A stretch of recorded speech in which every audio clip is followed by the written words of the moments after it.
You're watching how to unfollow everyone on Facebook.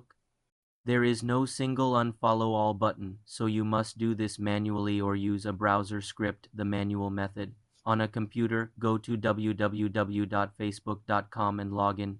Click your profile picture or name to go to your profile. Click on Friends below your cover photo. In the Friends list, click Following. This shows everyone you follow.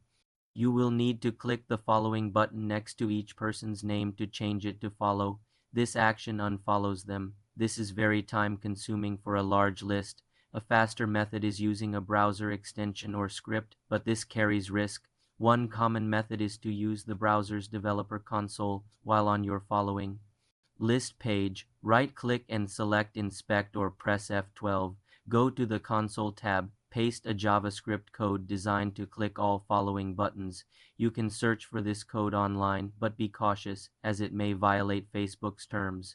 After running the script, it will automatically unfollow everyone on that page. You may need to scroll to load more friends and run the script multiple times. Remember, unfollowing is not the same as unfriending.